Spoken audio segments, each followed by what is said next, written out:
Bonjour, vous êtes artisan, entrepreneur du BTP, vous travaillez en sous-traitance et vous vous demandez si la réforme de la facturation électronique vous concerne? La réponse est oui. Le BTP a d'ailleurs les spécificités qu'il faut absolument connaître. Auto-liquidation de TVA, situation de travaux, retenue de garantie, on fait le point en 3 minutes. C'est parti.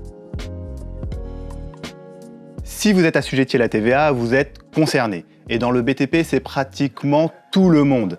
Artisan seul, PME du bâtiment donneur d'ordre, sous-traitant, peu importe votre statut, les deux dates à retenir, septembre 2026 pour recevoir des factures électroniques et septembre 2027 pour les émettre. Sur les gros chantiers, vous facturez par étapes, 30%, 60%, 90% d'avancement, puis le solde final.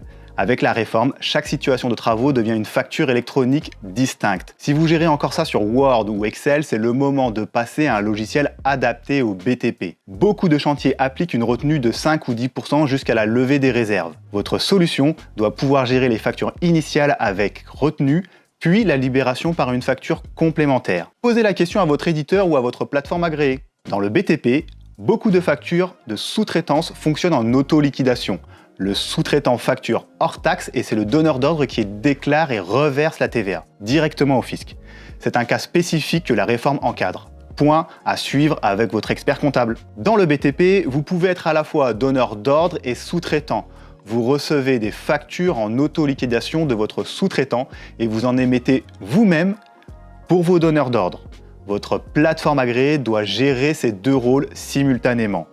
Une bonne PA le fait automatiquement. 3 réflexes concrets pour bien préparer la réforme. 1. Contactez votre expert comptable dès maintenant. Pour aligner votre choix de plateforme agréée, l'idéal c'est d'être sur la même plateforme que lui. 2. Vérifiez que votre logiciel BTP est compatible avec votre plateforme agréée et couvre toutes les spécificités de votre secteur.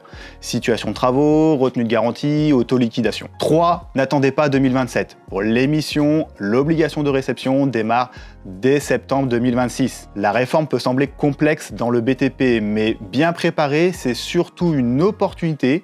Moins de paperasse, une meilleure suivi par chantier et une comptabilité en temps réel avec votre cabinet. Retrouvez nos autres vidéos sectorielles dans la description et à très vite.